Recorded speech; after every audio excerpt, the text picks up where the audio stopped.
c'est Nathalie, bienvenue sur ma chaîne. Je vais vous faire aujourd'hui une petite vidéo pour vous présenter les produits make-up que j'ai utilisés. Pour la plupart, c'est des choses que je n'avais pas encore essayées, donc je suis très contente, je suis satisfaite, on verra. Donc j'ai fait mon teint avec le joli teint terracotta, que j'ai en teint naturel qui est quand même assez foncé, hein, assez foncé. Donc ça, je l'ai depuis l'année dernière. C'est une valeur sûre pour moi. Je l'adore. J'ai mon nouveau anti-cerne double wear anti-cerne zéro défaut tenue extrême SPF 10 de chez Estée Lauder que j'ai en teinte light et qui est parfait. C'est bien un des rares qui ne file pas, dans les plis. Il est vraiment, mais alors je suis conquise par cet anti-cerne. Je l'ai quand même poudré parce que j'avais envie d'illuminer un peu mon dessous de l'œil. Ma petite poudre à haute définition pour les yeux de chez ELF. Pour le teint, j'ai utilisé ma nouvelle poudre Estée Lauder que j'ai en teinte light medium, qui est juste impeccable pour la saison, la bonne teinte. J'ai fait quelques achats chez Estée Lauder là et je suis vraiment ravie, dont le fond de teint, alors où se cache-t-il, double wear, teint longue tenue SPF 10 intransférable, le fameux double wear, mais que j'ai en teinte ratane. Excusez-moi. Il est génial ce truc, hein. Il est modulable. Alors effectivement, une fois qu'il est fixé, ça ne bouge pas. Mais vous n'avez pas d'effet, ça fait pas effet kiki.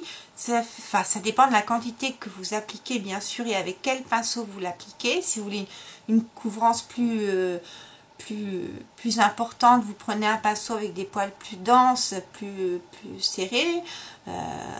Pour une application plus légère, avec un pinceau avec des poils moins dense, donc ça fait un effet plus airbrush. Mais une fois qu'il est mis et qu'il ne bouge plus, il est fabuleux son teint, mais je ne l'ai pas mis aujourd'hui. Donc pour faire mon contouring, j'ai utilisé ma petite palette Face Form Contouring et Blush Palette en teinte light de chez Sleek. Voilà. Alors j'aime beaucoup. Par contre, le blush, pour moi, n'est pas assez pigmenté. Pourtant, on dirait là qu'il le pourrait, mais pour moi, c'est plus un highlight. C'est un truc hyper lumineux. Pour moi, c'est plus un highlight dans les tons rosés qu'autre chose. En blush, c'est pas possible. C'est pas possible. Donc, au milieu, vous avez l'highlight. Et puis la poudre pour faire le contouring qui est complètement mate, pas de sous-ton orange, donc elle est vraiment très bien. Là j'en suis très contente. Autant le blush, pour moi c'est pas un blush, c'est un highlighter. Voilà ce que ça donne. Voilà, il est très chimique. J'étais d'ailleurs quand j'ai fait mon teint, excusez-moi, je prends une lingette, je me suis dit c'est pas possible, je peux pas garder ça sur les joues, c'était trop. Alors heureusement que je n'avais pas encore mis ma poudre de finition là, ma poudre donc de Too Faced, la Prime and Poreless, dont je vous ai déjà parlé, que je finis toujours mon make-up avec par mettre à la fois une poudre de plus pour fixer le fond de teint et une poudre après pour finir le teint. Ça permet de flouter. Je fais ça au kabuki, au gros pinceau poudre de chez Real Technique. Et du coup en blush, après avoir fait ça en rattrapant le problème de ce blush Sleek, j'ai appliqué de chez Mélanie le blush Romantic Rose. Voilà, qui est comme ça, qui est lui mat, donc ça a un peu atténué l'effet super shimmer du blush de chez Sleek. J'arrive pas à parler aujourd'hui. Alors pour les yeux, on va avancer la caméra. Voilà. pour les yeux, j'ai utilisé mes nouveaux fards Make-up Geek. Donc voilà, j'ai principalement utilisé ces trois-là et celui-là en primer et en touche lumière. Donc j'ai avant j'ai utilisé, vous commencez à le savoir, mon fard à paupières bébé crème 5 en 1 de chez Barre Minéral en soft linen. Ensuite, sur toute ma paupière mobile et immobile, j'ai appliqué Vanilla Bean. Ensuite, sur ma paupière fixe, j'ai appliqué White Lies. Pour faire mon creux et définir mon creux, j'ai utilisé une Expected, celui-ci. Pour intensifier mon coin externe, j'ai utilisé tout d'abord Cupcake. Et enfin, j'ai encore intensifié avec Burlesque. Et j'ai bien remonté mes couleurs à nouveau avec une Expected.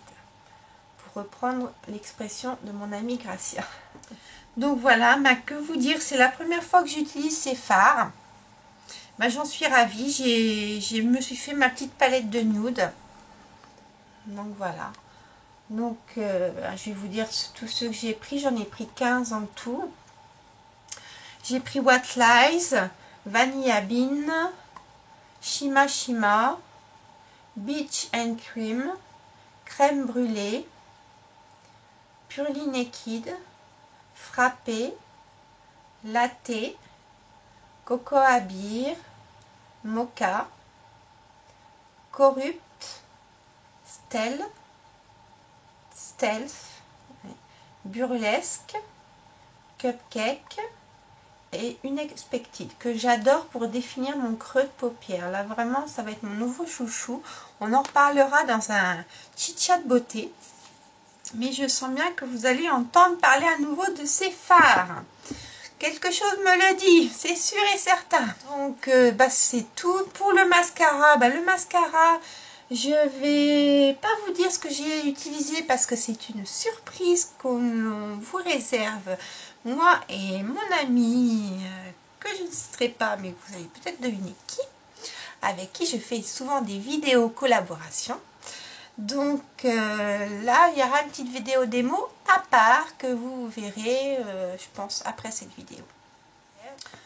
Et sur les lèvres, j'ai un gloss, le Wow Gloss de chez Make-up Revolution qui s'appelle You Go Girl, qui est une pure merveille. Pour moi, c'est pas des gloss, c'est... ça a une pigmentation, mais regardez-moi ça. Eh bien, j'espère que cette toute petite vidéo de présentation de mon make-up du jour vous aura plu. Je vous fais des gros bisous et je vous dis à bientôt dans une prochaine vidéo. Enjoy!